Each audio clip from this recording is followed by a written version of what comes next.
అందరికీ నమస్కారం. నా పేరు Rama. 'I hate my wife' 70వ భాగం. రచయిత జయ సుజాత గారు. ఇంకా బయట కారు దగ్గరే ఉన్న ఐసు అభిపై విపరీతమైన కోపం వస్తున్నా ఆకలి రుచెరగదు, నిద్ర సుఖమెరగదు అన్నట్టు ఇప్పుడు ఐసుకి ఆకలి కన్నా అభి మీద కోపం పెద్దగా కనిపించదు. అందుకే అభి పిలవకపోయినా సైలెంట్‌గా లోపలికి వెళ్లి అభి ఎదురుగా కూర్చుంటుంది. అభి అప్పటికే chicken biryani, French biryani order పెట్టుకొనుండడంతో అభి అప్పుడే వచ్చి వెయిటర్ వడ్డిస్తూ ఉంటే అసలు తన వైపు కూడా చూడని అభి వెయిటర్ ఫుడ్ సర్వ్ చేసి వెళ్ళిపోతాడు. తనకి పెట్టకుండా ఫుడ్ మొత్తం అభి ఒక్కడే లొట్టలేసుకొని తింటాడా అని ఫుడ్ వైపు, అభి వైపు నీళ్లు నములుతూ చూస్తూ ఉన్న ఐసు అలా చూస్తూ ఉండగానే అభి స్పూన్‌తో నోటి వరకు వెళ్ళిన బిర్యానీని నోరు కప్పలా తెరిచి చూస్తున్న ఐసు నోట్లో పెడతాడు. అభి అలా సడెన్‌గా పెట్టగానే ఆశ్చర్యంగా చూస్తున్న ఐసుని చూసి, "నీకు పెట్టకుండా ఎలా తింటాననుకున్నావ్? నేను మరీ అంత స్వార్థపరుడిని కాదు. ఏదో బావగా మరదల్ని కొంచెం సేపు ఏడిపిద్దామని అలా చేశానని" వడ్డించిన ప్లేట్‌ని ఐసు వైపు మార్చి "తిను" అని అంటాడు. "మరి మీకు" అని ఐసు అనగా, "నేను తింటా. ఇది మనిద్దరికీ చాలదా" అని అడుగుతాడు. సరిపోతుందని ఇద్దరు ఫుల్‌గా తిని బయటకొస్తారు. కారెక్కిన ఐసు, "ఇదిగోండి పార్టీకి వెళ్ళడం మీ అవసరం కాబట్టి మీరు పెట్టిన ఫుడ్ తిన్నా. అలా అని ఇప్పుడు నా డ్రెస్‌కి మీరు మనీ ఇస్తే ఊరుకోనని" తన ఫోన్ ఆన్ చేసి రంజిత్‌కి కాల్ చేస్తుంది. ఏం చేస్తుందని స్టీరింగ్‌కు మోచేయి ఆనించి పక్క సీట్‌లో కూర్చున్న ఐసు వైపు చూస్తూ ఉన్న అభి, "అన్నయ్య" అని ఐసు అనగానే తన చెల్లి తనకు కాల్ చేసిందని హ్యాపీగా ఫీలయ్యి ఫోన్ లిఫ్ట్ చేసిన రంజిత్, "ఐసు" అన్నయ్య అని పిలవగానే "చెప్పు ఐసు" అని అంటాడు. వాళ్ళ అన్నయ్య గొంతు ఎందుకో డల్‌గా ఉందని అర్థమైన ఐసు, "భోజనం చేశావా?" అని అడుగుతుంది. "ఆ! చేశాను. నువ్వు?" "నేను చేశానని" అభి తన వైపే చూస్తూ ఉండడంతో, "అన్నయ్య నా ఫోన్‌పేలో అమౌంట్ కొంచెం వేయవా?" అనే మాట స్టార్టింగ్‌లో ఉండగానే ఐసు చేతిలో ఫోన్‌ని లాక్కున్న అభి ఫోన్ స్పీకర్‌లో పెట్టుకొని, "ఇదిగో బామ్మర్ది, మీ చెల్లి అకౌంట్‌లో ఇక నుంచి నువ్వేమీ అమౌంట్ వేయకు. నేను చూసుకుంటా. నీకెక్కువగా అమౌంట్ ఉంటే మామయ్య వాళ్ళకి పంపు. నువ్వెలాగో ఇస్తావనుకో. నా భార్యకి మాత్రం వెయ్యకు" అని సీరియస్‌గా చూస్తున్న ఐసు వైపు చూస్తూ, "అర్థమైందా?" అని అడుగుతాడు. "హ్మ్. కానీ బావ" అని రంజిత్ నసుకుతుంటే, "చెప్పాను కదా! ఇంకా నా భార్యని నేను చూసుకుంటా అని. తన గురించి ఆలోచించడం మానేసి, నీ పర్సనల్ లైఫ్ గురించి ఆలోచించుకో" అని పర్సనల్ అన్నప్పుడు నొక్కి అన్న అభి, శ్వేత గురించి ఆలోచించని ఇండైరెక్ట్‌గా చెప్తాడు. అభి మాటలకు రంజిత్‌కి కూడా శ్వేత గుర్తు రావడంతో, "నేను మండే నుంచి మన ఆఫీస్‌కొస్తాను బావ. మామయ్యకి చెప్పని" రంజిత్ అనగానే, "గుడ్" అని అభి అంటే, "నిజంగానా అన్నయ్య? ఒక 2 డేస్‌లో నిజంగానే వస్తావా?" అని ఎక్సైట్ అవుతూ అడుగుతుంది ఐసు. "అవునురా! మొన్న అత్తయ్య కూడా అడిగింది కదా! ఇంక అన్ని సార్లు వాళ్ళు అడగటం బాగోదు కదా!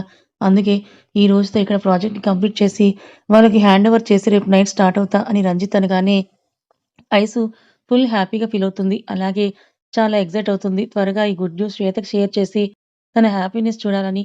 ఇంకా ఐసు ఏదో అనేలోపే ఫోన్ లాక్కున్న అభి, "సరే రంజిత్ ఉంటాను.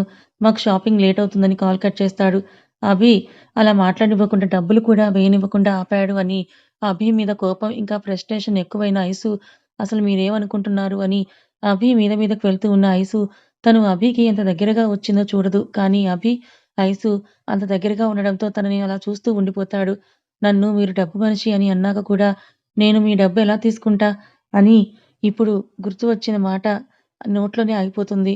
కళ్ళు పెద్దవైన ఐసు అలా ఆశ్చర్యంగా ఉండిపోతుంది. అభిని ఊరిస్తున్న ఐసు పెదవుల్ని అందుకోవడంతో కొద్దిసేపు సాగిన ఆ ముద్దు అభి ఫోన్ రింగ్ అవ్వడంతో బ్రేక్ పడుతుంది.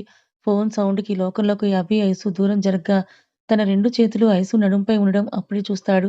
అప్పటికే ఫోన్ కట్ అవుతుంది. ఐసు తలదించుకొని పక్కకు తిరగగా మళ్ళీ ఫోన్ రింగ్ అవ్వడంతో అభి తలదించుకున్న ఐసుని చూస్తూ ఫోన్ ఆన్ చేస్తాడు. "అభి ఎక్కడ్రా? నేను మాల్ దగ్గరే ఉన్నా" విజయ్ అనడంతో, "వస్తున్నాం" అని కాల్ కట్ చేసి, "ఐసు సీట్ బెల్ట్ పెట్టుకో" అని ఐసు పెట్టుకోగానే కార్ స్టార్ట్ చేసి ఒక పెద్ద మాల్ దగ్గర కార్ ఆపుతాడు.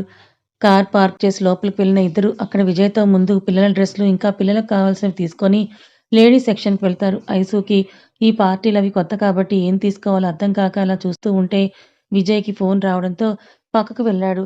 అన్నీ మధ్యలో నిలబడి అలా చూస్తున్న ఐసు దగ్గరికి వెళ్ళిన అభి, "అలా చూస్తుంటావా? తీసుకోవా?" అని అడిగేసరికి ఏం తీసుకోవాలో అర్థం కావడం లేదని అభి వైపే ఐసు క్యూట్‌గా చూడగానే, "నువ్వు అలా చూడకు. అసలే హై రేంజ్‌లో ఉన్న ఫీలింగ్స్‌ని కష్టం మీద లోపలే దాచేస్తున్నా. నువ్వలా క్యూట్ ఎక్స్‌ప్రెషన్స్ ఇచ్చి చంపకు" అని సీరియస్‌గా చెప్తున్న అభిని చూసి, "అసలేమనుకుంటున్నారు మీరు? అలా ఎలా నా దగ్గర మాట్లాడతారని" ఐసు సీరియస్‌గా మాట్లాడుతుంటే, "నువ్వింకా ఇలాగే నా మీద పోట్లాడుతూ కూర్చుంటే మళ్ళీ ఇంకోసారి ఉమ్ము పెట్టాల్సొస్తుందని" అభి అనగానే అభి వైపే సీరియస్‌గా చూస్తూ ఐసు డ్రెస్ సెక్షన్‌కి వెళ్తుంది. ఐసు వెనకాలే నవ్వుతూ వెళ్ళిన అభి, "ఐసు డ్రెస్ వద్దు శారీ తీసుకో. నాకు శారీ కట్టుకోవడం రాదు. నాకొచ్చు." అభి వైపు ఒక సీరియస్ లుక్ ఇచ్చి, "నేను డ్రెస్ మాత్రమే తీసుకుంటా" అలా అయితే నేను పార్టీకొస్తా. లేదంటే నేను ఇంటికి వెళ్ళిపోతా అని గట్టిగా అభికి చెప్పి తనకు నచ్చిన పార్టీలో సింపుల్‌గా ఉండే తనకు కూడా కంఫర్ట్‌గా ఉండేలా ఒక డ్రెస్ తీసుకొని అది ప్యాక్ చేయండి అని పక్కకు చూస్తుంది. అక్కడ అభి లేకపోవడంతో ఎక్కడా అని ముందుకు వెళ్ళిన ఐసుకి శారీ చూస్తున్న అభిని చూడగానే విసుగు వచ్చిన ఐసు అభి దగ్గరకు వెళ్లి అత్తకా అని అడుగుతుంది. కాదు నా పెళ్ళానికి అని అభి అనేసరికి అభి గారు ప్లీజ్ మీరిలా ఉండకండి. ఎప్పుడూ ఉంటారే సీరియస్‌గా, డిగ్నిఫైడ్‌గా అలాగే ఉండండి. మీకీ క్యారెక్టర్ అస్సలు బాలేదు. ఓయ్! నేనేమైనా మూవీ చేస్తున్నానా? నీ క్యారెక్టర్ నచ్చకపోవడానికి అయినా ఇప్పుడు కూడా డిగ్నిఫైడ్‌గానే ఉన్నా. మరీ పెళ్ళాం దగ్గర కూడా ఫ్రీగా కాకుండా మూతి ముడుచుకొని కూర్చుంటే బాగోదు కానీ, అది బయట వారి దగ్గర అలా ఉంటా. నీ దగ్గర ఇలాగే ఉంటా అని ఈ శారీ ఎలా ఉందని అడుగుతాడు అభి. ఏమో నాకు తెలీదు. నాకు తెలుసు ఇది నీ ఫేవరెట్ కలర్. నీకు నచ్చుతుందని. ఈ శారీ కూడా ప్యాక్ చేయండి అని ముందుకు వెళ్ళిపోతాడు అభి. ఏంటి ఈయన అనాల్సినవన్నీ అనేసి నన్ను బాధపెట్టి ఇది తూచ్ నేను కావాలని అనలేదనంటే నా ఫీలింగ్స్ హర్ట్ అవ్వవా? నేను బాధపడనా? దాన్ని పక్కన పెట్టేసి ఇప్పుడు నేను ఈయనతో హ్యాపీగా ఉండాలా? అని మనసులో అనుకుంటూ తను భార్య అని ఫీల్ అయితే సరిపోతుందా? నా ఫీలింగ్స్ అవసరం లేదా? అని ఐసు అనుకుంటూ ఉండగా నువ్వెప్పుడో ఓని వేయక ముందే అతన్ని నీ లైఫ్ పార్ట్నర్‌గా ఫిక్స్ అయ్యావు బేబీ. మర్చిపోయావా? అని ఆత్మారాం అడిగేసరికి నువ్వు నోర్మి. నువ్వు చెప్తే గాని నాకు గుర్తులేదు మరి అని విసుక్కుంటూ తను నన్ను బాధ పెట్టినప్పుడు నేను ఫీల్ అవుతుంటే ఎప్పుడైనా ఇలా వచ్చి నన్ను ఓదార్చారా? నువ్వు గాని నీ తూనీగా తూనీగా లవర్ గాని అని ఐసు సాగదీస్తూ అడగగానే నాకు లవర్ అయితే తను నీకు కూడా లవర్‌నే. ఇప్పుడు నిన్ను ప్రాణంగా ఇష్టపడుతున్న నీ భర్తనే అని ఆత్మారాం అనగానే ఐసు బుగ్గలు ఎర్రగా చెర్రీ పండులా అవుతాయి. అప్పుడే ఐసు కోసం వెనక్కి తిరిగిన అభికి ఐసు అలా సిగ్గుపడ్డం చూసి వెనక్కొస్తాడు. ఓయ్ యాపిల్! నువ్వు మరీ అలా సిమ్లా యాపిల్‌లా ఊరించకే అని అభి చిన్నగా అనగానే వేనా? అని ఐసు కళ్ళు నేరేడు పళ్ళైతే ఇదిగో మళ్ళీ ఇలా అయితే నిన్ను కొరుక్కొని తినేయాలనిపిస్తుంది. మిక్స్డ్ ఫ్రూట్ చేసుకొని తాగాలని అనిపిస్తుందని అభి అంటూ ఉండగా ఏరా ఇంకా అవ్వలేదా? అని విజయ్ రావడంతో విజయ్ వెనక్కి వెళ్ళిన ఐసు కంగారు పడుతూ డైరెక్టర్ గారు ప్లీజ్ ఈ పార్టీ అయ్యేంత వరకు నన్ను ఒంటరిగా వదిలి ఎక్కడికి వెళ్ళకండి అని ఐసు అనేసరికి పాపం ఐసుకి ఇలాంటి పార్టీలు కొత్త కదా! అందుకే భయపడుతుంది అని విజయ్ అనుకుంటూ ఎందుకు వదిలేస్తాం ఐసు?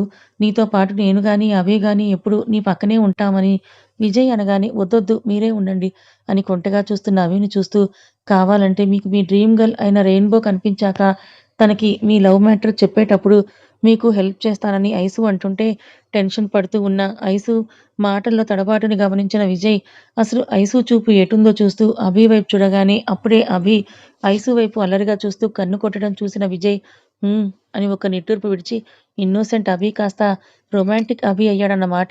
పాపం చిన్నపిల్ల భయపడుతోంది కదరా! అని అనుకుంటూ సరే ఐసు నిన్ను వదిలి నేను ఎక్కడికి వెళ్ళను. ఇంకా వెళ్దామా? అని అడిగిన విజయ్ అభి వైపు చూస్తూ ఇప్పుడు చూడరా నిన్నెలా ఆడుకుంటానో అని మనసులో అనుకుంటూ ముందుకు అడుగులు వేస్తాడు. కార్ దగ్గరికి వెళ్ళిన ముగ్గురు అభి ముందుగా కారు ఎక్కి బ్యాక్ సీట్‌లో కూర్చొని విజయ్ వైపు చూస్తూ ఇప్పుడు నువ్వు డ్రైవింగ్ చేయరా నాకు టైర్డ్‌గా ఉందని విజయ్ చేతికి కీస్ ఇచ్చి ఐసు వైపు అల్లరిగా చూస్తూ నువ్విక్కడ కూర్చో ఐసు అని తన పక్క సీట్ చూపిస్తాడు అభి. అభి మాటలోను, చూపులోను కనిపిస్తున్న కన్నింగ్‌నెస్‌కి కంగారుగా ఐసు విజయ్ వైపు చూడగా నేనున్నా అంటూ అభయం ఇస్తున్న విజయ్ ఐసు నువ్వు ముందు కూర్చో పాపం వాడికి అలసటగా ఉందట కదా!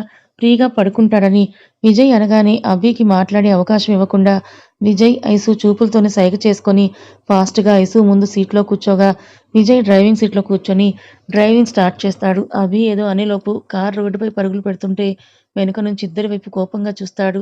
అభికి కనిపించకుండా ఐసు, విజయ్ ఒకరినొకరు చూసి చిన్నగా నవ్వుకుంటుంటే పడుకో అభి ఫేస్ చూడు ఎలా నల్లగా మారిపోయిందో అని విజయ్ అనగానే అవును డైరెక్టర్ గారు పాపం మీ ఫ్రెండ్‌కి అసలు రెస్ట్ లేదు అని సాగదీస్తుంది ఐసు.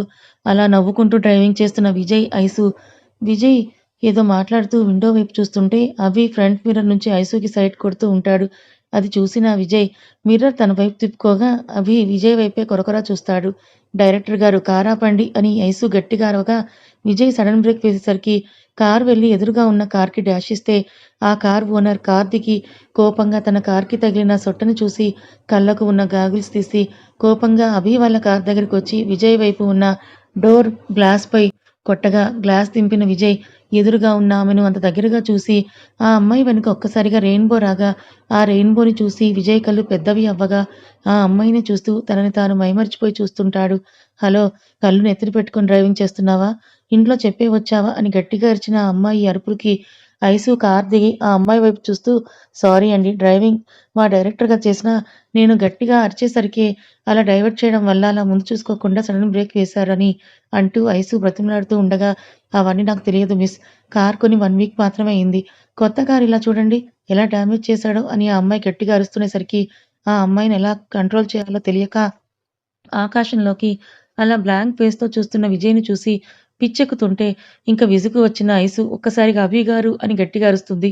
అప్పటి వరకు ఎలా హ్యాండిల్ చేస్తుందో చూద్దాం అన్నట్టుగా కార్ దిగని అభి తను బయటకి దిగితే పబ్లిక్ ప్లేస్‌లో పబ్లిక్‌ని కంట్రోల్ చేయలేరని అలా లోలోపలే ఉండిపోయి వాళ్ళ గొడవని చూస్తుంటాడు. కానీ ఐసు అలా అరవగానే కార్ దిగిన అభి వాళ్ళ ముందుకు వెళ్లి నిలబడగా హీరో అభిని అక్కడ చూసిన అమ్మాయి ఇంకా అప్పటి వరకు కార్‌లో ఉండి చూస్తున్న అమ్మాయి ఫ్రెండ్స్ 10 మంది వరకు కార్ దిగి రాగా అభి పక్కనే ఆశ్చర్యంగా చూస్తున్న ఐసుని పక్కకి లాగి అభిని చుట్టుముడతారు. హీరో అభి గారు మీరిక్కడ అని ఆశ్చర్యపోతూ ఒక ఆటోగ్రాఫ్ ఇవ్వండి ప్లీజ్ ఒక సెల్ఫీ అని అభిని విసిగిస్తూ ఉంటారు. పక్కకు లాగడం వల్ల కార్ పక్కగా ముందుకు తోలి కార్ పట్టుకొని నిలబడిన ఐసు ఆ అమ్మాయిలంతా అభికి అంత దగ్గరగా ఉండి అలా అభిని టచ్ చేస్తుంటే చూడలేని ఐసు కళ్ళు చిన్నవిగా చేస్తుంటే పళ్ళు కొరుకుతూ డ్రెస్‌ని నలిపేస్తూ ఉంటే ఐసు జెలస్ ఫీలవుతోందని అర్థమైన అభి, ఐసుని ఇంకాస్త ఉడికించాలి అని అడిగిన ప్రతి అమ్మాయితో క్లోజ్‌గా సెల్ఫీ దిగడం స్టార్ట్ చేస్తాడు. అభి వాళ్ళ పక్కనే నిలబడి నవ్వుతూ అలా అభి ఫోటో దిగుతుంటే ఐసు మాత్రం కళ్ళతోనే నిప్పులు కురిపిస్తోంది. ఆ కోపం మొత్తం పక్కనే ఉండి ఇంకా ఆకాశంలో రెయిన్‌బో చూస్తున్న విజయ్ తల మీద చూపించి బొప్పి కట్టేలా చేస్తుంది. ఉష్ అని తల మీద బొప్పితో రుద్దుకుంటూ పక్కనే అగ్గిల మీద గుగ్గిలంలాగా పొగలు కక్కుతూ ఉన్న ఐసుని చూసి నన్నెవరు కొట్టారు ఐసు అని అమాయకంగా అడుగుతాడు విజయ్. ఆ! నేనే డైరెక్టర్ గారు అని ఐసు మూతి ముడిచి ఏడుపు మొహం పెట్టుకొనంటే, నువ్వా? ఎందుకు ఐసు? ఎవరి మీదో కోపం ఇలా నా మీద చూపించావు? ఎవరి మీదో కాదు. అది మీ మీదే అని మొహం తిప్పి ముందుకు చూపించి, మీ వల్లే చూడండి అందరూ అభయ్ గారిని ఎలా చుట్టేశారో అని ముందుకు చూపించగానే ముందుకు చూసిన విజయ్ ఓహ్! జెలస్ ఫీలవుతున్నావా? అభి హీరో కదా! అందులోనూ అమ్మాయిల ఫాలోయింగ్ ఎక్కువ అని నవ్వుతూ అంటూ అక్కడ ఉన్న అందరిని చూసి అందరిలోనూ ఉన్న తన రెయిన్‌బోని చూసి, అది కూడా అభి పక్కన నిలబడి సెల్ఫీ తీసుకుంటున్న ఆ అమ్మాయిని చూసి, ఈసారి విజయ్ జెలస్ ఫీలవుతూ పక్కనే ఉన్న ఐసుని గోకుతాడు. విజయ్ అలా గోకుతూ ఉంటే పక్కకు తిరిగి విజయ్ వైపే మొహం మొత్తం ముడుచుకొని చూస్తూ ఏం చేస్తున్నారు డైరెక్టర్ గారు అని విసుగ్గా అడుగుతుంది. నా రెయిన్‌బో ఐసు అని విజయ్ అనగా, మీ రెయిన్‌బోనా? ఎక్కడ? అదిగో అక్కడ రెడ్ టీ షర్ట్ వేసుకొని బ్లూ జీన్స్‌లో ఉన్న ఆ అమ్మాయి. బాబోయ్! డైరెక్టర్ గారు ఆ అమ్మాయికి నోరు చాలా పెద్దదండి. మీరు వేగలేరు. ఇప్పుడే చూసారు కదా! మిమ్మల్ని నన్ను కూడా ఎలా నోరు మూయించిందో. అలా అనకు ఐసు. తనని చూసాక నిజంగా నాకు ఆకాశంలో రెయిన్‌బో కనిపించింది. ప్లీజ్ హెల్ప్ చేస్తానని అన్నావు కదా! హెల్ప్ మీ అని విజయ్ క్యూట్‌గా అడిగేసరికి కర్మ అని ఐసు తల కొట్టుకుంటూ ఆ అమ్మాయిని చూసాక ఇప్పుడు మీకు జస్ట్ రెయిన్‌బో మాత్రమే కనిపించిందండి. కానీ ఆ అమ్మాయి గనక మీ లైఫ్‌లోకొస్తే గ్యారంటీగా గెలాక్సీ మొత్తం కనిపిస్తుంది. ఎవరు ఏం చేస్తారులెండి అని ఇంకా ఫోటోస్ దిగుతున్న వాళ్ళని చూసి కోపంతో అందరి మధ్యలోకి అభిని లాక్కు వచ్చేస్తుంది. ఏయ్! ఈవిడెవరు? అభిని అలా లాక్కొని పోతోందని రెయిన్‌బో ఫ్రెండ్ అంటే తను మీ హీరోకి వన్ అండ్ ఓన్లీ హీరోయిన్. తన భార్య అని విజయ్ అనగా, అదేంటి హీరోయిన్ అయినా కదా తన వైఫ్ అని వేరే అమ్మాయి అంటుంది. ఆ మాట విన్న ఐసు ఒక్కసారిగా అభి చెయ్యి వదిలి వాళ్ళ అడుగులో ఆగిపోతే, అవును వాళ్ళిద్దరికీ ఇద్దరు పిల్లలు కూడా కదా అని వేరే అమ్మాయి అంటుంది. మరి ఈ అమ్మాయి ఎవరు? అయ్యో! మీకు తెలీదా? ముందు భార్యకి డైవర్స్ అయ్యాయి. ఈవిడ రిలేటివ్ పెళ్లయింది. మొన్న రిసెప్షన్ కూడా గ్రాండ్‌గా చేసుకున్నారు కదా! అంటే పాపం ఆ పిల్లలు ఇంక అనాథలేనా? అనాథలెందుకవుతారు? మరి రెండో పెళ్లయ్యాక తండ్రి పిల్లల్ని చూస్తాడేంటి? నైనాకి పిల్లల్నిచ్చేయొచ్చు కదా! అని వాళ్ళలా మాట్లాడుకుంటూ ఉంటే, అప్పటికే ఐసుకి అలా కన్నీళ్లు కారిపోతూ ఉంటే, అభికి కోపం ఉప్పొంగుతుంది. వెంటనే ఎర్రటి కళ్ళల్లో వెనక్కి తిరిగేసరికి, ఆ రెయిన్‌బో ఆ ఇద్దరి చెంపలు వాయించి, అసలెలా మాట్లాడుతున్నారో తెలుసా? చదువుకునే వాళ్ళలా మాట్లాడడం లేదు. ఆవిడకి పిల్లలంటే చాలా ఇష్టం. చాలా ప్రేమగా చేసుకుంటారంట అని అంటూ ఐసు దగ్గరికొచ్చి కళ్ళ నిండా నీళ్లతో ఉన్న ఐసుని చూసి, సారీ అండి. మా వాళ్ళకి తెలియక అలా మాట్లాడారు. వాళ్ళ తరపున నేను క్షమించమని అడుగుతున్నా అని అనగానే ఐసు సైలెంట్‌గా వెళ్లి కారులో కూర్చుంటే, ఇంకా కోపంగా వాళ్ళనే చూస్తున్న అభి, అసలు మీరు ఆడవాళ్ళేనా? ఒక అమ్మాయి గురించి ఇలాగేనా మాట్లాడతారు? చంటి బిడ్డను వదిలి వెళ్ళిపోయిన ఆవిడని వదిలి, తన వయస్సుకు మించిన బాధ్యత తను తీసుకుంది. తను నా భార్య. ఇంకోసారి ఇలా పిచ్చివాగుడు మాట్లాడకండి అని వాళ్ళపై అరిచి విసుగ్గా వెళ్లి ఐసు పక్కన కూర్చుంటాడు. విజయ్ కూడా వచ్చి కారు ఎక్కి డ్రైవింగ్ స్టార్ట్ చేసి ముందుకు వెళ్ళగా, ఆ రెయిన్‌బో మిగిలిన వాళ్ళందరి వైపు సైడ్ స్మైల్ ఇవ్వగా, మొబైల్‌లో ఎవరికో డన్ అన్న సింబల్ పెడుతుంది రెయిన్‌బో. ఐసు వైపు చూస్తున్న అభి, ఐసు అలా డల్‌గా ఉండేసరికి తనకి బాధగా ఉంటుంది. కానీ ఐసుకి అవేం పట్టనట్టు ఆ అమ్మాయిలు మాట్లాడిన మాటలే చెవిలో వినపడుతుంటే కన్నీళ్లు వద్దన్నా వచ్చేస్తున్నాయి. ఐసు చేతిని తన చేతుల్లోకి తీసుకున్న అభి, "ఐసు ప్లీజ్ నువ్వలా బాధపడుతుంటే నాకేదోలా ఉంది. రోడ్డు మీద వెళ్ళేవాళ్ళేవో అన్నారని అవే పట్టుకొని ఇలా బాధపడితే ఎలా? నీకు పిల్లలంటే ఎంతిష్టం అనేది మాకు తెలీదా? అసలు ఆ మాటకొస్తే పిల్లల గురించే కదా నన్ను కూడా పెళ్లి చేసుకుందని" అభి అనేసరికి ఐసు అలా అభిని చూస్తూ అభి భుజంపై వాలిపోతుంది. ఐసు అలా తన భుజంపై వాలగానే ఐసు భుజం చుట్టూ చెయ్యి వేసి ఇంకా దగ్గరకు తీసుకున్న అభి అలా ఉండిపోతాడు. "మీరు కూడా ముందు అలాగే అన్నారు కదా అభి గారు" అని ఐసు బేలగా అడిగేసరికి, "నేనెందుకు అలా అనాల్సి వచ్చిందో నీకు చెప్పాను ఐసు" అని అభి బాధ, కోపం మిక్స్ అయిన వాయిస్‌తో అనగానే, "అది సహజం అభి గారు. ఎవరైనా ఇలాగే అంటారు. ఇద్దరు పిల్లలున్న అతన్ని పెళ్లి చేసుకుంటే, అందులోనూ ఆస్తి ఉన్న మిమ్మల్ని చేసుకుంటే ఎవరైనా అలాగే అంటారు. ఆస్తి కోసం చేసుకున్నాను అని ఐసు అనగానే అభి ఒక్కసారిగా కార్ డోర్ కేసి గట్టిగా తన చేతిని కొట్టుకుంటాడు. "రేయ్ అభి" అని విజయ్ కారు పక్కనే ఆపగా అభి కోపంగా కారు దిగిపోతాడు. దిగిన అభిని చూస్తున్న విజయ్, "ఐసు ఏంటిది? వాడి గురించి ఇంకా అర్థం కావడం లేదా? వాడు నిన్ను ఎంతగా ఇష్టపడుతున్నాడో" అని బయటకు చూస్తున్న ఐసుని చూసి విజయ్ కూడా కారు దిగితే కారులో ఉన్న ఐసు ఒక్కసారిగా 2 చేతుల్లో మొహం దాచుకుని వెక్కి వెక్కి ఏడుస్తుంది. "ఏమో అభి గారు, నేనెంత మర్చిపోదామన్నా మీరన్న మాటలే గుర్తొస్తున్నాయి. ఈరోజు వాళ్ళు అలా మాట్లాడినా నాకంత బాధ అనిపించలేదు. నేను అంతని మాటలు పట్టించుకోను కానీ మీరన్న మాటలే గుర్తొచ్చాయి. అందుకే అలా అనాల్సి వచ్చింది. మిమ్మల్ని బాధ పెడుతున్నా అని నాకు అర్థమవుతోంది కానీ తప్పడం లేదని" ఐసు అలా కొంచెం సేపు ఉండిపోతే విజయ్ అభి భుజంపై చెయ్యి వేసి, "అభి నువ్వు కూడా ఏంటి తనేదో బాధలో ఉంది. నువ్వు కూడా అలా సీరియస్‌గా తీసుకుంటే ఎలా? మనసుకైన గాయం అంత త్వరగా మానదు కదా! నువ్వన్న మాటలు తను మర్చిపోలేకపోతోంది. తను బాధపడుతోంది రారా" అని విజయ్ అనేసరికి అభి వచ్చి ముందు సీట్‌లో కూర్చోగా విజయ్ నిట్టూర్పు విడిచి డ్రైవింగ్ చేస్తూ ముందుకు వెళ్తాడు. పార్టీ జరిగే హోటలొచ్చేంత వరకు కూడా ముగ్గురు సైలెంట్‌గానే ఉంటారు. కార్ పార్క్ చేసి దిగిన ముగ్గురు లోపలికి వెళ్ళగా రెడీ అవ్వడానికి విజయ్ ఒక రూమ్‌లోకి వెళ్ళిపోగా నిలబడి చూస్తున్న ఐసుని చూసిన అభి అక్కడ మన రూమ్ అని తన రూమ్‌కి వెళ్ళిపోతాడు. ఐసు కూడా అభి వెనుక అదే రూమ్‌లోకి వెళ్ళగా అక్కడ వాళ్ళను రెడీ చేయడానికి ఉన్న వాళ్ళందరినీ అభి బయటకు పంపించేస్తాడు. కథ ఇంకా ఉంది. మరి ఈ రెయిన్‌బో ఎవరు? కొంపదీసి అభి, ఐసులని వేరు చేయడానికి వచ్చిన మనిషి కదా! మరి వీళ్ళని పంపించిందెవరు? మరి ఈ రెయిన్‌బో ఎవరో? ముందు ముందు ఏం చేయబోతుందో తెలుసుకోవాలనుకుంటే ఛానల్‌ని ఫాలో అవ్వండి. రెయిన్‌బో ఎవరో గెస్ చేసి కామెంట్ చేయండి. కథ నచ్చితే లైక్ చేయండి. Thank you so much.